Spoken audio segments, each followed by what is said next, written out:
Bonjour et bienvenue dans Bonjour chez vous. Aujourd'hui, nous nous posons la question, as-tu ouvert la porte à des esprits méchants ? On va parler délivrance, on va parler de ces fameuses portes qu'on peut ouvrir, mais surtout fermer. Et aujourd'hui, j'ai un invité avec nous, le pasteur Marcel Kwamenan. Bonjour Marcel. Bonjour Evelyne, en tout cas une grande joie. Je dirais une année 2023 dans laquelle nous sommes aujourd'hui pour aller loin. Donc, au plaisir. Amen, amen. Merci d'être là. Je pense que j'ai plus besoin de te présenter. Hein, tout le monde te connaît à MCI, c'est l'animateur de Badaboum. entre autres. Tu as de nombreuses églises, tu es impliqué dans énormément de choses. Si je devais faire la liste, on est encore là ce soir. Mais en tout cas, merci d'être là, Marcel. Et Omer est là également. Ça va bien, Omer ? Ça va super bien. Super. Prêt pour ce beau sujet. Oui, un beau sujet riche qui peut amener pas mal de questions. Un sujet qui peut être flou pour certains. On va tâcher en tout cas de répondre à vos questions. Et Marcel, tu feras tout à l'heure une rubrique Conseil du coach. Comment fermer les portes qui donnent accès au diable dans ma vie ? Donc on va commencer en vous parlant de ces portes et des conséquences que ça peut avoir. Mais on va surtout s'atteler à fermer les portes. Donc on commence cette émission tout de suite avec notre pensée du jour.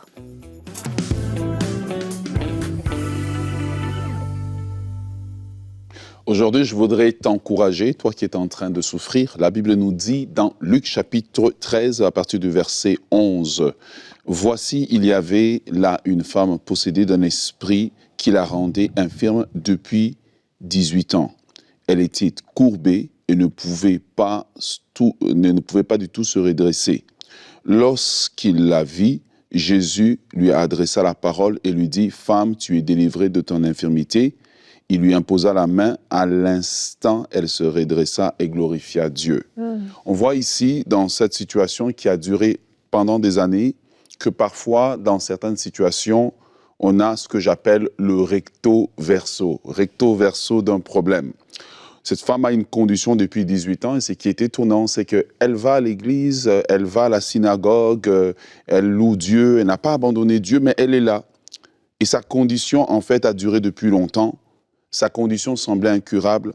Sa condition, peut-être les gens lui avaient conseillé d'accepter que tu es né comme ça sera toujours comme ça. Mais la présence de Jésus, car dans la Bible dit qu'il est la lumière du monde, lorsqu'il vient, il montre le verso du problème. Le verso du problème, c'est que son problème était incurable parce que tout simplement, c'était causé par un démon. Son problème était incurable parce que simplement, il y avait un esprit méchant qui travaillait derrière. J'aimerais vous poser une question aujourd'hui. Alors que vous souffrez d'un mot ou de certaines situations qui vous accablent continuellement, des douleurs dans le corps peut-être, avez-vous déjà considéré le verso du problème que vous êtes en train d'expérimenter? Avez-vous déjà demandé à la lumière de Dieu de venir et de sonder? N'y a-t-il pas quelque chose qui se cache derrière? Parce que aujourd'hui, on trouve des gens qui souffrent de maux de dos chroniques, maux de tête chroniques, difformités, des mains qui tremblent. Et ça, je le sentais beaucoup pendant que j'étais en train de préparer cette pensée. Des mains qui tremblent constamment. Problèmes d'odeur corporelle, estime basse, estime de soi, maladie héréditaire, schizophrénie, démangeaison continuelle de la peau, rêves érotiques continuels. Avez-vous déjà considéré que derrière cette situation, il y a une porte ouverte que l'ennemi est en train d'exploiter et ça fait longtemps qu'il est là.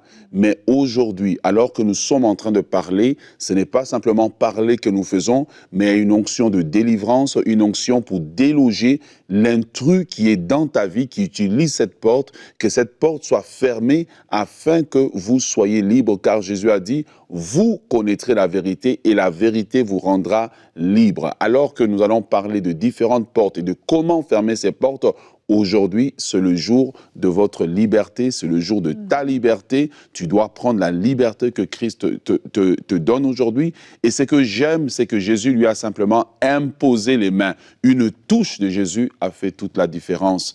Prenez courage aujourd'hui, alors que les portes sont ouvertes et elles vont se fermer dans le nom de Jésus-Christ de Nazareth.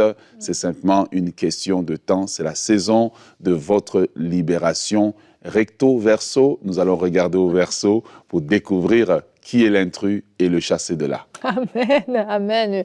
Une guérison, délivrance recto verso, j'aime ça. Tu prends les deux côtés là. C'est bon, mais c'est vrai, on voit que Jésus a lui-même chassé énormément de démons et très souvent il y avait de l'infirmité, il y avait différentes maladies, que ce soit le fait d'être aveugle parfois c'était des problèmes au niveau des déplacements, au niveau de la folie dans la tête ou autre. On voit que oui, certaines maladies, certains problèmes physiques ou mentaux sont d'origine spirituelle et il y a un mauvais esprit au verso comme tu le dis. Et aujourd'hui, comme tu l'as dit, on va parler de ces portes ouvertes et tout à l'heure Marcel, on va voir comment les fermer et puis c'est la priorité. Mais avant de les fermer, on a besoin de les identifier. Quelles sont ces portes dont on peut parler aujourd'hui, Omer ? Eh bien, lorsqu'on parle de ces portes, évidemment, nous vous prions d'être convaincus, en fait, de juste être en mode de recevoir. Les gens ouvrent les portes aux démons par la sexualité. Tout simplement, vous vous mettez en alliance avec quelqu'un en partageant votre corps et vous ramassez une panoplie des problèmes physiques, des problèmes spirituels, parce que cette personne n'est pas votre mari, cette personne n'est pas votre femme, et vous êtes dans une relation qui, spirituellement illégale, vous avez formé une entité. Les gens vont recevoir ouvrir des portes parce qu'à un moment donné dans leur parcours, et vous voyez, le diable a tourné ça en amusement, on s'en va se faire lire les mains. Voilà, on appelle ça un diseur de bonne aventure. Voilà comment Satan va rendre la chose simple. Les gens s'en vont se faire lire la main. Mais ce que vous devez comprendre, c'est qu'en vous faisant lire la main, vous donnez un accès à vous donnez un accès à votre destinée. Et Satan, quand il prend la clé, il ne va pas te la rendre si tu n'es pas en train de la réclamer. Et voilà. Les gens vont ouvrir des portes aussi par des péchés répétitifs qu'ils vont commettre. Vous voyez, Jésus guérit quelqu'un et une personne et dit « va et ne pêche plus ». Et le Satan nous fait voir le péché comme étant quelque chose de léger, mais la révélation que j'ai, que le péché est toujours une transaction que vous faites. Vous voyez ?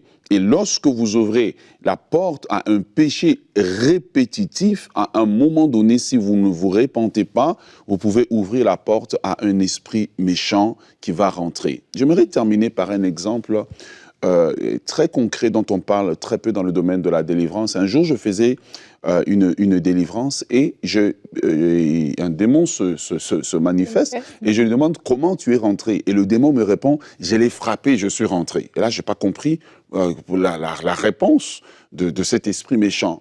Mais en fait, en faisant la cure d'âme avec la sœur, c'est qu'elle avait vécu un trauma. Il y avait eu une bagarre à l'école, en fait. Et cette bagarre à l'école a fait qu'il y a eu un esprit de peur, en fait, qui est entré en elle. Et une des façons dont les portes sont parfois ouvertes, c'est quand on a des traumas qu'on a vécus, en fait. Et qu'il y a eu soit la peur qui est entrée, l'angoisse qui est... Un choc, en fait, fait que, en fait, l'âme s'ouvre. Ouais. Et quand l'âme s'ouvre, l'ennemi s'insère. Voilà pourquoi, une des choses que l'ennemi va beaucoup faire, c'est pousser beaucoup les films d'horreur. Voilà, toutes sortes de situations, vous voyez, qui font peur aux gens pour qu'ils puissent s'ouvrir. Et ça, ce sont des portes qui sont ouvertes, c'est seulement quelques-unes. Mais la bonne nouvelle, parce qu'on est là pour des bonnes nouvelles, c'est que toute porte ouverte sera fermée. Amen. Nous pouvons posséder la porte de l'ennemi, fermer ces portes, scellées par le sang précieux de Christ. Amen, amen. Toi, Marcel, c'est un domaine, on le sait, que tu connais quand même bien. Mais tu as vu souvent ce genre de situation. Oui, d'autant plus que, moi je dirais, c'est comme Omer le disait, il y a 3 environnements dans notre vie pour lesquels on doit être très, très, très attentif et qu'il faut veiller. La Bible nous dit dans le livre de Philippiens 4:8 que tout ce qui est pur, sain et agréable et soit l'objet de nos pensées. Et en fait, pour déjà éviter dans un environnement de démons, en fait, il faut éviter le péché. Et Ésaïe 59 nous dit la main de l'Éternel n'est pas devenue trop courte pour nous secourir, mais ce sont nos iniquités qui mettent une barrière entre nous et Dieu. Par définition, il est important de comprendre que le péché joue un grand rôle, master. Outre le fait qu'il y a souvent les liens ancestraux, oui, aussi. Il y a les malédictions, Les liens ancestraux sont les liens héréditaires dans lesquels nos familles sont fait des alliances et que nous héritons, nous sommes nés dedans, en fait. Et en plus, ils nous ont fait grandir, ils nous ont éduqués avec peut-être avec des modes de sacrifice, des bains et des traditions, des rituels. Bon, tout ça a accéléré. Mais d'abord, il faut veiller à ce que les pensées soient sanctifiées. Deuxièmement, il faut avoir un cœur pur. Et troisièmement, il faut avoir une âme qui ne soit pas dans la tristesse par rapport aux actes qu'on pose. Donc, si on veille sur les pensées, le cœur et tout ce qu'on fait comme acte, directement, genre les fréquentations, les œuvres par lesquelles souvent nous sommes aujourd'hui amenés soit à participer directement ou indirectement, ça nous évite déjà d'être dans un environnement possessif, entre guillemets. Parce qu'un démon ne peut pas être dans la vie d'une personne sans qu'il y ait des actions concrètes. Quelqu'un qui est possédé et qui vit une vie tranquille, une vie calme, une vie bien, une vie heureuse, c'est qu'il n'y a pas de démon. Donc s'il y a un démon, c'est qu'il y a des choses, ce qu'on appelle des esprits impurs. Vous voyez, on dit avoir un cœur pur, c'est pour éviter d'être dans l'impureté. Et vivre la sainteté, c'est pour éviter, parce que le caractère même du Saint-Esprit, c'est la sainteté. Donc, tout ça, ce sont des choses pour lesquelles, aujourd'hui, les enfants de Dieu jouent un peu avec certaines limites ou sont souvent inconscients. Donc, et les plus grandes délivrances, moi, par exemple, j'ai chassé un démon, ce qui a été plus difficile pour moi pendant 6 mois. La personne était possédée de 12 000 démons. Ce qu'on appelle 10 légions. Une légion, c'est 1200 démons. Et un peu ce que cet homme, l'exemple, quand Jésus sort de la barque, il voit un homme qu'on appelle le fou de Gadara et qui dit à Jésus, il n'a pas dit j'ai, il dit nous. Donc on va voir que cet homme était occupé. Donc il y a des moments où tu es occupé dans tes pensées, occupé dans ton cœur, et au moment où ta vie, même ta journée est occupée. Ton environnement est occupé, ta famille est occupée, tes projets sont occupés, et du coup tu te dis mais pourquoi je suis pas heureux dans mon mariage? Mais en fait le problème n'est pas la femme ou le mari, le problème c'est le bonheur que tu dois avoir dans un couple. Et c'est pareil dans les finances, ton épanouissement, ta réussite. Lorsqu'il y a un joug sur ta réussite, tu peux faire n'importe quelle activité, le blocage est là. Et tant qu'il y a un joug sur ton bonheur de vivre, tu peux aspirer te marier. Tu te rends compte que l'idéal de te marier est mieux que se marier parce qu'une fois marié, tu te retrouves confronté à certaines réalités auxquelles tu ne penses pas. Donc ça montre que l'esprit malin joue avec des nids, des forteresses, des ruses, de l'emprise. Mais ces portes-là, on peut les fermer avec la parole de Dieu, avec la sainteté de Dieu. Mais aussi un dernier, on peut les fermer avec le fait de sortir de non-pardon. Il y a des gens pendant des années... Et ça, c'est une grosse porte, ça. Ils n'arrivent pas à pardonner. Pas pardonner. Moi, j'ai eu quelqu'un en pleine délivrance. Je lui dis, tu dois pardonner pour qu'on avance. Il dit non. Non. Mais j'ai eu un cas où on a lutté, et on amène la personne, c'était un gros cas, tu dois pardonner. Dès qu'elle a pardonné, la libération s'est faite parce que le droit légal a été ôté. Exactement. Marcel, on va continuer avec toi. Avant ça, j'aimerais juste vous lire le verset du jour avant de passer à ta rubrique. Luc 11 au verset 24 et 26, c'est un peu long, mais ça nous illustre très bien ce dont on est en train de parler. Lorsqu'un esprit impur est sorti d'un homme, il va dans des endroits arides pour chercher du repos. Comme il n'en trouve pas, il dit « Je retournerai dans ma maison d'où je suis sorti ». À son arrivée, il la trouve balayée et bien rangée. Alors il s'en va prendre 7 autres esprits plus mauvais que lui. Il entre dans la maison, s'y installe, et la dernière condition de cet homme est pire que la première. On voit une personne qui a été délivrée, mais dont les portes n'ont pas été fermées, et l'accès est encore là, et la condition devient même pire que la précédente. Peut-être que c'est votre cas, peut-être qu'un jour vous avez vécu une délivrance, et aujourd'hui vous vous retrouvez dans une situation pire. On va voir avec toi, Marcel, comment pouvoir fermer ces portes de façon définitive pour que le diable ne puisse plus rentrer, dans la rubrique Conseil du coach.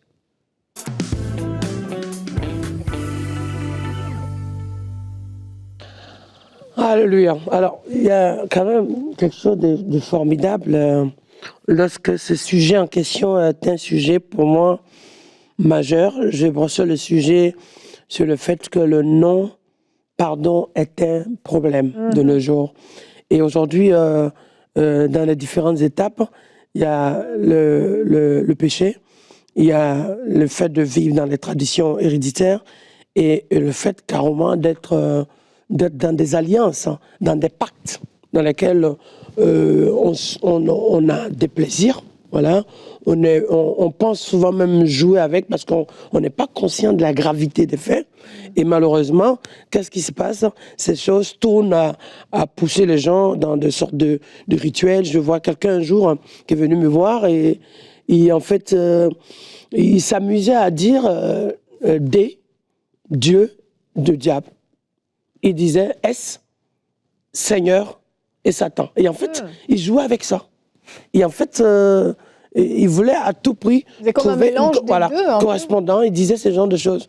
Et je lui ai dit, mais tu veux ta délivrance? Ça veut dire que maintenant, il faut que tu arrives à défaire déjà. Parce que tu es rentré dans un langage de vie où, au début, c'est un peu les gens qui n'étaient pas fumeurs ou alcooliques qui le deviennent parce qu'ils ont joué avec, parce que c'était la mode.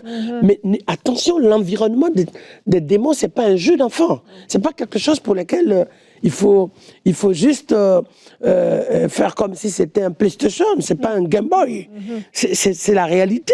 Une fois que tu rentres dans ces... Et d'autres ont suivi aussi ces environnements parce qu'ils voulaient par curiosité voir.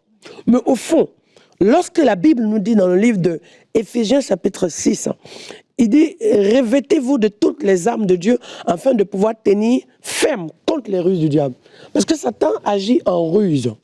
Mais quand on regarde le verset de tout à l'heure dans le livre de Luc tout à l'heure, il dit une chose, de Matthieu 12, il dit quelque chose qui est fort.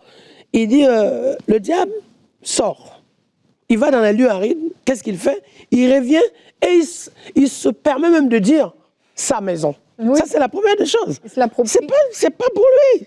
La maison ne lui appartient pas. Donc, déjà, un enfant de Dieu, lorsqu'il rentre dans le processus de délivrance, il doit savoir que sa vie appartient à Dieu. Amen. Et sa vie n'est pas un territoire, ni une localité des démons, ni de la sorcellerie, ni des liens ancestraux, mais il est un enfant de Dieu, un élu de Dieu, choisi de Dieu. Et ça, c'est quelque chose que tu dois te lever. C'est pour ça que la délivrance nécessite que quelqu'un d'abord ait envie de s'en sortir.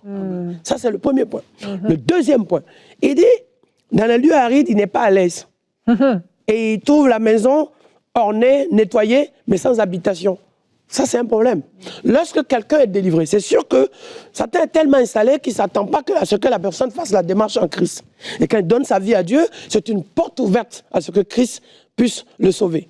Et le fait que le salut soit entré dans sa vie, le salut est entré dans sa maison. Mais le salut n'est pas juste un mot ni un terme. Le salut, c'est la libération. Le salut, c'est la vie éternelle. Le salut, c'est la nouvelle vie en Jésus. Le salut, c'est le royaume de Dieu. Et à partir du moment où le royaume de Dieu est descendu, c'est une bonne nouvelle. 1 Corinthiens 4, verset 20. Le royaume de Dieu ne consiste pas en parole, mais en puissance. Donc quand la puissance de Dieu, la puissance du royaume de Dieu, l'œuvre, l'impact de Christ rentre dans sa vie, c'est normal que ce qui était en place, ça s'écoule. Donc, mais il faut comprendre que lorsque le démon s'en va, mais il a été déjà, soit je ne sais pas s'il était habillé, s'il ne s'attendait pas, il était peut-être tellement à la télé, je ne sais pas, c'est une façon imagée, il a été viré. Donc, quand il part, n'oublie pas tout de suite qu'une fois qu'un démon part, il y a les œuvres de démons. C'est deux choses. Le démon s'en va, mais les œuvres de démons. Donc souvent, les chrétiens sont libérés des démons. On chasse. Il dit, en mon nom, vous chasserez les démons. Mais la Bible dit, le Fils de Dieu est apparu afin de détruire les œuvres du diable. Donc, on chasse les démons, mais le problème, c'est les œuvres du diable. Avant d'arriver même aux œuvres de la chair, ces œuvres du diable sont des habitudes qui se sont installées pendant des années. Ces œuvres du diable sont des choses pour lesquelles les gens étaient liés, ils ont vécu ces choses, ils se sont même associés à ça, d'autres existent de par ça, de cette vie, et ils n'ont jamais compris que, en fait, si un démon reste dans la vie d'une personne, c'est un peu comme le cancer. Le cancer, il faut l'isoler, soit l'enlever pour qu'il ne soit pas nourri.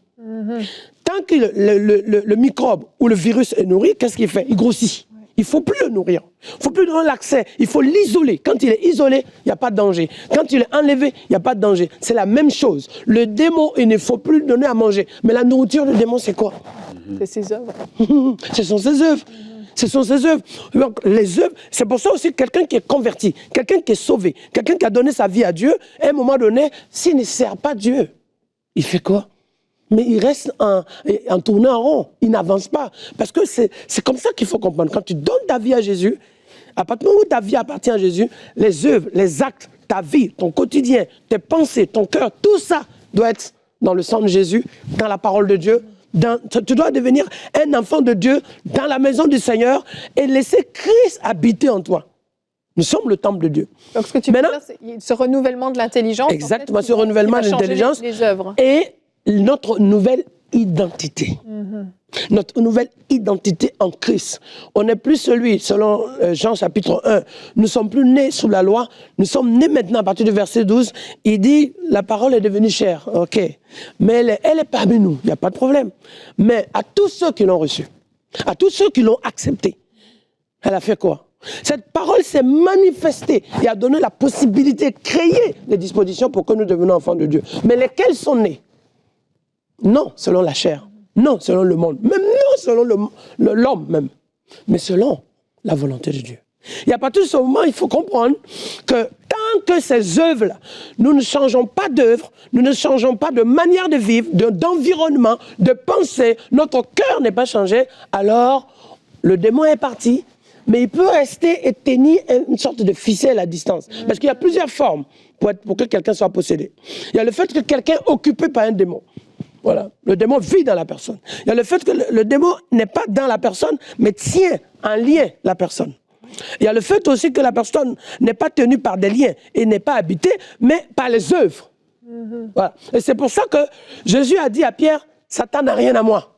Donc il faut qu'à un moment donné, la vie qu'on mène doit être en conformité. On est à Christ. Et le reste, on doit les mettre de côté. Il y a des poubelles dans lesquelles il ne faut pas entrer. Il ne faut pas laisser tes oreilles comme des poubelles. Il ne faut pas mettre ta bouche dans des choses qui sont malsaines. Laisse pas tes yeux. Alors, tu es en train de dire tous les jours, oui, je ne veux pas pécher. Oui, je veux vraiment, je veux la sanctification. Mais tu mets tes yeux dans la pornographie. Tu laisses tes yeux dans les choses impures. Tu es à l'étage, tu regardes les gens qui prennent leur douche ou tu es en train de fouiner dans des parties du corps ou je ne sais quoi. Il faut arrêter. Donc, ça veut dire que tes yeux aussi, tu dois les préserver à la lecture de la parole ou des choses pour la gloire de Dieu. Il faut aussi que tes mains touchent des choses qui glorifient le Seigneur. Ces œuvres-là, en fait, les enfants de Dieu ont un problème avec les œuvres du diable. Et là encore, pour le moment, je n'ai pas encore approfondi, parce qu'il y a un détail qui est très important. Dans le domaine des œuvres du diable, qui sont des portes ouvertes, il y a le fait qu'il y a des choses directement, quand on les fait, on rentre dans un compromis d'office. Et dans ces compromis, il y a plusieurs types. Dans ces compromis, ce sont des arrangements qu'on essaie de voir en disant peut-être Dieu nous fera grâce. Arrêtez, la grâce n'est pas là pour faire des mélanges de cocktails du genre, pour dire que comme exceptionnellement, Dieu a fait la grâce à David, Dieu a fait la grâce pour que David soit libéré et touché, et surtout même sauvé par rapport à sa chute. Donc moi aussi, non. Il faut fermer certaines portes. Il faut fermer les portes, et il y a certaines portes par étapes, parce qu'il y a des portes-fenêtres. Donc quand tu fermes les portes, il faut fermer aussi les fenêtres. Mais aussi, attention, il faut comprendre aussi qu'à un moment donné, il faut renoncer aussi certaines choses. Parce que tu ne peux pas suivre Christ et vouloir accepter de vivre comme tu étais avant. Il faut que tu perdes quelque chose. Et ce que tu perds, tu le gagnes. Ce que tu perds pour Christ, tu le gagnes. Donc quand tu perds des choses pour que le diable et les œuvres du monde et des ténèbres s'éloignent de toi, ce que tu vas gagner dans la lumière, ce que tu vas gagner dans la délivrance, ce que tu vas gagner dans la guérison, ce que tu vas gagner dans la bénédiction, ce que tu vas gagner dans la grâce, dans le... J'ai dit badaboum. Ah ouais. Ce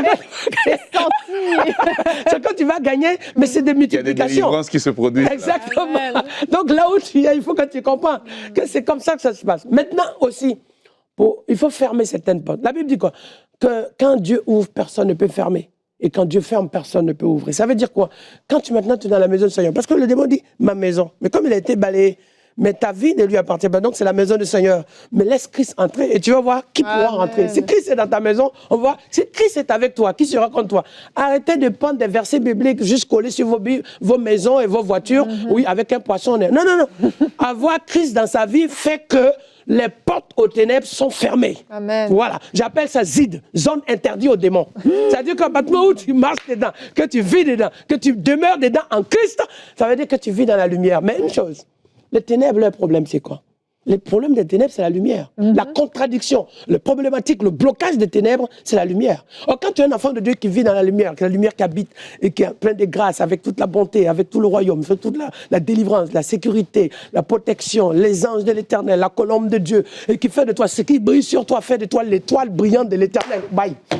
God, à partir de ce moment, j'ai dit badaboum, à partir de ce moment, il y a des choses qui ne fonctionnent plus. À un moment, tu as besoin de prier. Mais quand tu es dans cette dimension de la grâce de Dieu, mais il y a des choses, même avant d'ouvrir la bouche, même ce que tu n'as pas pensé, Dieu a fait pour toi.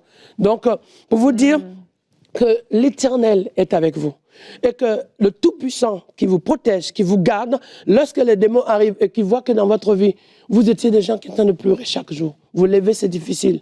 Pour marcher, c'est difficile. La journée, c'est difficile. Vos enfants, c'est difficile. Votre santé, c'est difficile. Mais tout à coup, la joie du Seigneur est ta force.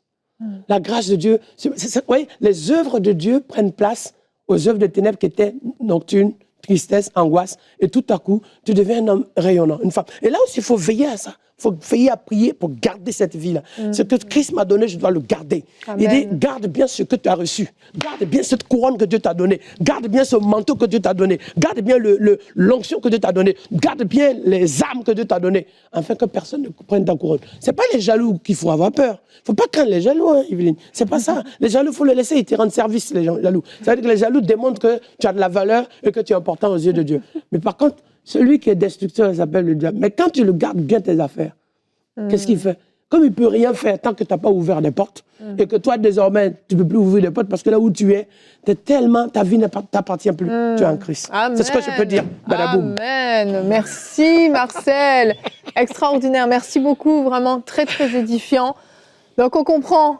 Il y a le problème du pardon. J'essaie de récapituler. Tu as dit beaucoup de choses, mais c'était très, très bon, Marcel. Merci beaucoup. Donc, on pardonne si on a besoin de pardonner, le renouvellement de l'intelligence, on renonce aux œuvres des ténèbres, on renonce aussi à toutes les choses auxquelles on doit renoncer, tout ce qui est rituel, etc. Et vraiment, on laisse Christ habiter en nous. Si la maison est remplie de sa lumière et de sa présence, il n'y a plus de place pour les démons. Alléluia, badaboum, j'ai envie de dire. Ah, badaboum. Ça devient un zid, une zone interdite aux démons. Alors, Alléluia. Powerful. Amen. Ou bien. T'as vu? Il s'est réveillé à la fin de l'émission. C'est au début qu'il faut se réveiller. Seigneur, merci pour cette émission. Merci pour ta grâce. Merci pour ton intervention divine et ta puissance. Et que tous ces démons, ces esprits qui ont fatigué vos maisons, habité vos vies, vos familles, soient chassés, libérés maintenant. Dehors! Que ce soit lié à ancestraux, malédiction, héréditesse, démons, possession, envoûtement. Tu es vaincu parce que maintenant, ce lieu s'appelle Zid. Alléluia. Badaboum. Seigneur, touche les personnes qui sont dans les maisons. Je vois quelqu'un qui a un problème au niveau de l'œil droit. C'est comme avec une couche blanche. Mais au moment où le pasteur a prié, le démon est parti. Dans les jours qui viennent, tu auras un peu d'eau qui coule, mais tu vas voir, ton œil va revenir normal. Tu as suivi ta délivrance. Gloire à toi, Seigneur. Amen, amen. Merci, messieurs. Quelle belle émission. Vous n'avez plus de questions, je pense, sur ce sujet qui a été vraiment bien traité. Amen. Le Zid, Omer, il prend ça. Désormais, il va prêcher le Zid. Zid. Bulletproof. Alléluia. Demain, on se retrouve. Marcel, tu seras encore avec nous, parce qu'on aime avoir Marcel avec nous. Il met le feu sur ce plateau. Ton témoignage peut sauver la vie de quelqu'un. Et Marcel, tu feras encore un conseil du coach. Décidément, tu es notre coach cette semaine. Comment vaincre ma peur de témoigner? Et je peux vous dire que s'il y a quelqu'un qui n'a pas peur de témoigner et de faire des actes complètement fous pour le Seigneur, c'est bien Marcel. On l'a perdu. Allez, que Dieu vous bénisse et bonjour chez vous.